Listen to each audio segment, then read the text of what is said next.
Sean, I think one of the most requested topics we get is how do I get extension post-impact, right? We've all seen the great players, the arms extended out, and we see so many recreational golfers where it's kind of hunched over and the arms fold real quick, and you think an extreme version of that would be Mr. Havenkamp. Yeah, we talk about it all the time. If you bird dogging it. We're huge Caddyshack fans, and you see Mr. Havenkamp, we call it bird dogging, right. Getting the torso kind of out in front of the hips here. Probably one of the death moves in golf, right? Right. So we're trying to avoid that, and that's what this video is all about. Right. So the way this happens, or the way we see golfers trying to get extension, is by simply coming through impact and trying to straighten the arms. It's not how it happens. It's one of those ideas that you see something on video and you pause it, right, and you try to recreate it, not quite knowing the things that went into that, to getting to that position. Right. And just putting your arms there will not do it at all. No, and you're going to get a much different release because of that if you don't do this correctly versus doing it correctly. And having the data, the 3D data, really, when we're going to show you guys in a second, really makes this clear as day. But let's kind of explain what does happen. Well, there's a million ways to swing a club. Sure. Well, this is one of those ideas or topics in the swing that every good player does. Right. Well, there's not a million ways to swing the club. Exactly. Right? There's very few ways to swing it. Now, we can all look differently doing it, but when you talk about these core movements, there's very few ways to do it. There's not a million ways to make a backswing hip turn. There's not a million ways to externally rotate your trail arm. Like that when you look at the parts individually that make up the whole, you're very limited in what actually works, and this being one of them. Sure. Yeah, let's look at the commonalities of all of these great players, not just what makes them different. They do so many things the same or close to the same, and this is one of them. Right, we're not saying one swing fits everybody. That's not the case, but there's not an infinite number. There's an infinite number of looking people in different body shapes and sizes that will look differently, but that's the difference between what things look like versus what they're measured to be. So this is definitely one of those. So let's talk about, let's get to a good impact position and kind of briefly describe that. So I usually will, if I'm showing somebody impact, we always in the lesson say, hey, what do you think impact looks like? Pose your best impact. Pose the magazine cover for us. And it is incredible, the impacts that we see posed. And that just tells me that the concepts are off right away, right? So if they don't quite understand impact, I'll set up to the ball and say, look, you put a line straight up from your lead. I'll be your line. Go ahead. So straight up from your lead foot, I got about a fist. This is the most simple way to do it. You're going to stay at impact here. at address. You're going to keep your head about where it is. You're going to slide, the hips forward, close the gap here to this line, and then let your trail leg come in towards the ball at about a 45, and that allows the pelvis to open up about 45 degrees. Right. And then your shoulders are fairly square, but when I make that motion, it gives me impact because of where my pelvis is positioned and where my upper body's positioned. It gives me a little bit of shaft lean. Now, I've got a really cool view. I've never really noticed it before. Do that again. So your belt buckle is pointing over your big toe. Yeah. Okay, that's 45. Yes. That's on the high end of range of motion for a tour player. Right. And just one more detail that most people don't quite understand or grasp. My belt buckle is actually up. Pointing up. It's not staying pointing down. Which is going to help with what we're discussing in this video. There's a tucking of the pelvis under, some tilting under this way, which allows the pelvis to be in a position to let the upper body do its thing. Now, you also mentioned in the first description that the right hip, your trail hip, is going towards the golf ball as it's moving forward. It's not staying back. Again, it can't do that, and you get extension. Exactly. It's going around the lead leg this way, and when you tuck the pelvis under, at the same time you do that, that gets you in that spot where you're going to start making this next motion. The trail hip and knee are closer to the golf ball than where they started from.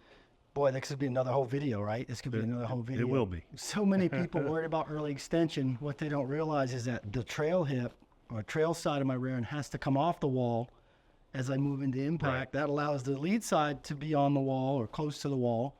But if you're trying to lock this stuff back, that will destroy that motion. Well, this is a very important element to getting that extension. Like it's a necessity to get this extension unless you're just Gumby like range of motion, which few humans are, an absolute necessity. All right, so let's go back to that impact position. Yeah.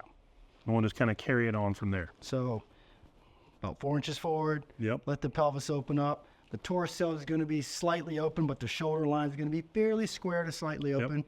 Again, we've done videos on that. A little bit of bend in the trail arm, and I've got tilt in the shoulders just from the stretching out of this lead And side. I can see from this angle, your arms, your hands are on the trail side of your body. So if you just, cut yourself in half, you have a lead side and a trail side, impact, most of the golf swing happens on the trail side. I mean, this is a light bulb moment in my own game, realizing that this is impact. Right. It's on the trail side. With a square hip, that's impact. Yeah, so, it's like, wow, this is not what I've been trying to do my whole life. Right. I've been trying to do this. Now, if I have my hands lowering as I let the trail side move toward the ball and around, that's what brings the handle more forward. Right. Okay, now from there? Yeah, so from there, this, I think, is where the rubber meets the road for this video. Yes. If I were to maintain this forward bend in my body, that you established at address, if I maintain that for too long, that's when you start having this bird dog look, and that's also when the arms and hands are going to be closest to you. And there's no amount of shoving your hands away can get you the extension you're looking for. See, if you suffer from a chicken wing or any of those things where you top the ball or fat it and you get some of this look when you video your swing, this is why. It's the fear of coming up. Here golfers, I lifted my head, I lifted my body. It's hardly ever the issue because everybody needs to be moving upward through the shot. So it's that fear of doing that keeps people in this kind of forward bent position. It's a swing killer. Okay, so what does happen? So, you're just carrying on this motion, right? So, I'm at kind of my lowest somewhere in here with my body. As I'm coming through the hit, the belt starts pointing up, right? The pelvis is making this kind of tucking motion. As I do that, my lead leg is straightening out, and my chest, as it rotates, it needs to point skyward. That's the motion that allows you to stretch out your upper body here and have this kind of, like I usually tell people, stretch out your belly. Right. Your hips are under you forward as you turn, and your upper body, your nose is behind your belt buckle. That gives you the extension you're looking for. If you had a camera on your chest and it was 90 degrees to your chest, Yeah. Can you do that again? Yeah, so coming down toward impact. Yep, so it's down and it's starting to point up at the corner of the room up here. While, even though your arm is parallel to the ground, it's still under the center of your chest. Now, this is a light bulb moment for a lot of golfers because we see the opposite in lessons all the time. So if you see the club really kind of having that quick motion where it overtakes the hands, and the fix is to not hold. That's not a fix. That's a whole, not a you're huge, just adding another fault to the equation. I'm just not a fan of having guys hit a lot of punch shots like that. Actually ruined my swing for a long time. So once I learned that look is not from the hands, it's from the body motion being correct, and that's what delays this quick kind of flip rehinge. Right. That's a light bulb, having this chest pointed higher than where the arms are at this point. And I think something that helped me a lot understand this, and it helps students, you want to feel like your body is getting the club up out of the ground, not your body staying down and your arms getting the club out of the ground. Right. So if you go back to impact, this is a great way to feel this. So go ahead. I'm going to put my foot there in front of you. Get through. It's like your arms are not going to do anything. You'll wind up shoving your hips back, right? If you just try to do all arms. Yeah, exactly. We see that a lot in impact. Now, if you're going to pull my foot through, you're going to use your torso, your hips, your pelvis, what a great spot to be in. It's club down, body up. And if there's a secret to the short game as well, that's if you're really struggling around the greens, not to get off on a tangent, but getting yourself to feel club down, body up, you can hit some really nice shots around the green too. Yep. So we're going to show you now in gears how to look for this and make sure you're doing this correctly in your swing with some really easy visuals to see. Because once you get these certain elements lined up, what Shaub was just showing you is going to become much easier. You're going to know what to do and why maybe you're not seeing in your golf swing. What you're looking at here on your screen is our PGA Tour winner on the left in blue, and our amateur golfers, we're going to show you a couple examples on the right here in red. And the graphics that you're seeing are the center of his left shoulder, the center of his right shoulder, the center of his right knee, so his trail knee, trail shoulder, lead shoulder. And then these little three-prong X, Y, and Z coordinates for each golfer are right where the belt buckle would be, kind of the bottom of his abdomen, and then the center of his chest. And the key line there to look for are these blue lines. That shows you the direction those are going to be pointing as we start these golfers moving.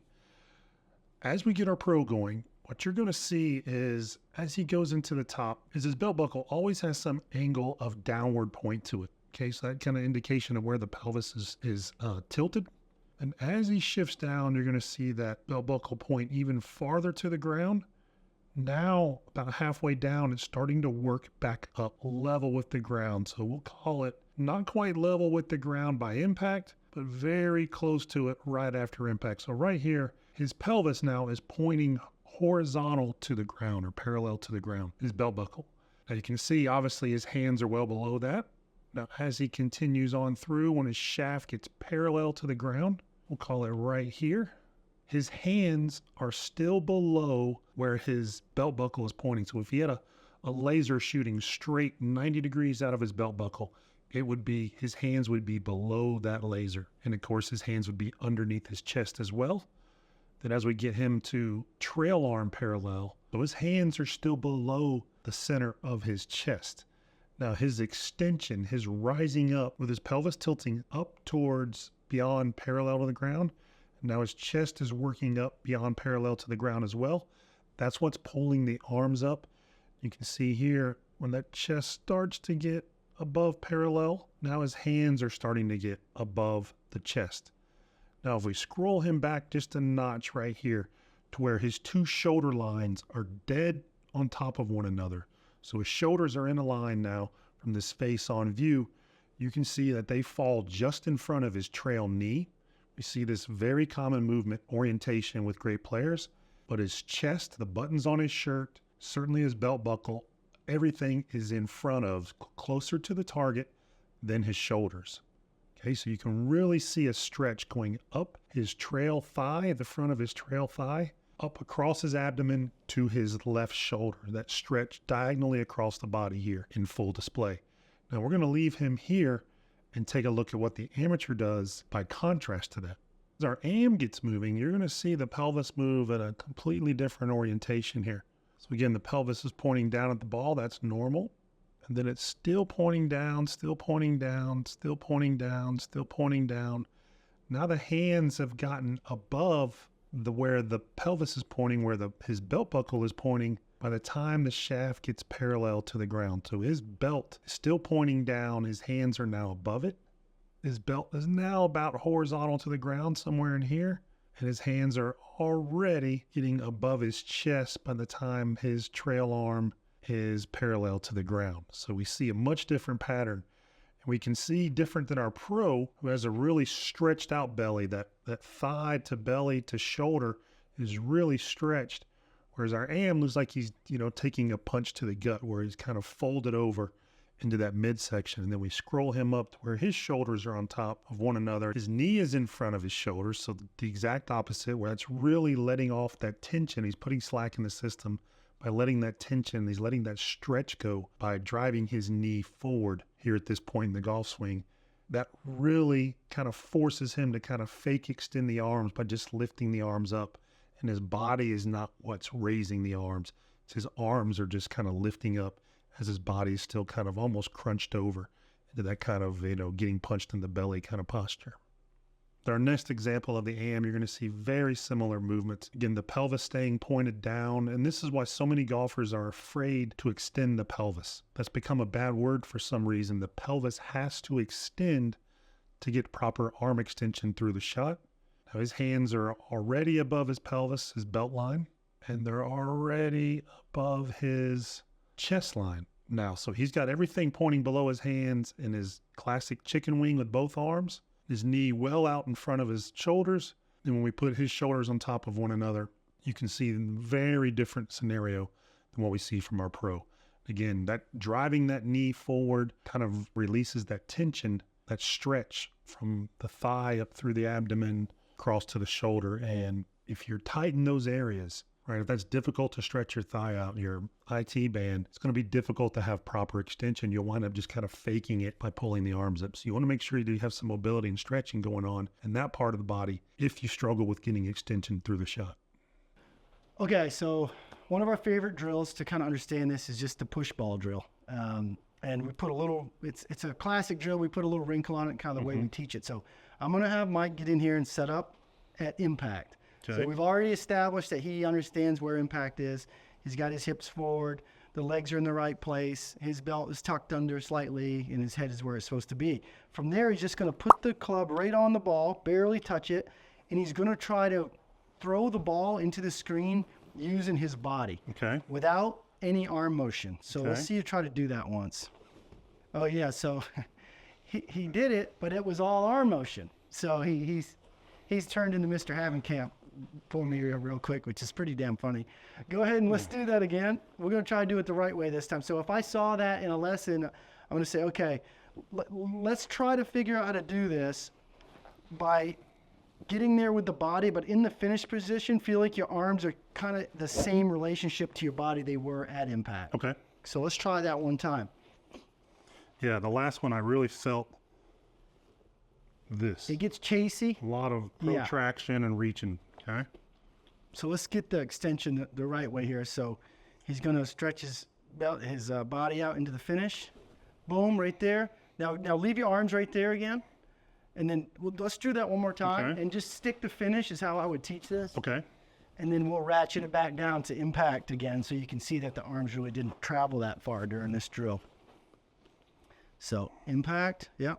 So extend the body, stick the finish, good. Now keeping your arms right where they are, come back down to impact, just turn the body back. So what he learned there is that there wasn't a lot of arm and wrist movement in this part of the swing. It's this body extension that gets the club out of the ground. And I love that drill. If you do it with a little more loft, you can kind of just flip the balls up into the screen or down the range. But what a great way to start feeling. I tried my best to, like you said, there was a great mental image. Leave everything on my trail side and really with some force extend, kind of diagonal, not out that way, right? Not at the target, kind of diagonal as I turned. And then it's not a normal feeling for a lot of golfers, right? Because the arms feel way more active through the hip for most golfers. I mean, you and I struggle with this for a long time. Big time. And, when you see golfers doing this and they're trying to fix it this way, it's just not the right way to fix it. You're not a million ways to do it. Yeah, you're going down a rabbit hole that it's going to be even harder to dig yourself out of. It's one of those looks that you really can't chase. You have to learn the correct big movements to get the arms and wrists to act correctly. This is one of those things that you mentioned earlier, that you can literally learn how to do this from the green back to the tee, right? Get yourself 20, 30-yard pitch shots and really feel how that happens, because you're going to get your short game really tuned up doing that. Plus, it's going to bleed into your full swing. That's got to be one of the secrets to the short game. I mean, we've been teaching a long time. We see people struggling. It's just kind of like drop the weight of the club into the ground and get your body up out of the ground, and they'll hit these nippiest little pitch shots. And I would say if we ever wrote a book, 10 Keys to Great Golf, right, this is one of them. Absolutely. Right? This is a must do. You can't. There's some things in a golf swing you can get away with. This here has to be fixed, right? And when you watch great players play now, you're not going to be able to unsee what you just saw in gears and what we're talking about here. We say it all the time. Mike figures a lot of this stuff out with gears, and we talk about it. And there's one recently with this trail leg motion. We'll do a video on that at some point. But I'm thinking to myself, I cannot unsee this now. just like hitting off the trail leg is all these great ideas that just have come up because we see these players. We have so many swings and gears now. We have the biggest database of high-level swings with our gear system, and you just start seeing these commonalities of these great players, and they all do it pretty much the same. Right, no matter how they look, what shape, how old, like there's just certain elements that everyone does, or very near everyone. And there's just not a lot of ways to move correctly to make the ball go where you want it to. Yeah, and feel free to swing your swing. Right. But if you have one of these, we'll call them swing killers, this is a swing killer. right? If you have one of those and you still want to try to play with that, good luck, but you're never going to achieve a level of ball striking that you really want. You're always going to struggle some. So let us know in the comments below if this made sense for you, if you've struggled maybe with a lack of extension through the shot, and if this helps. And obviously, if you need help with anything else, let us know that as well. We'll be happy to make a video for you.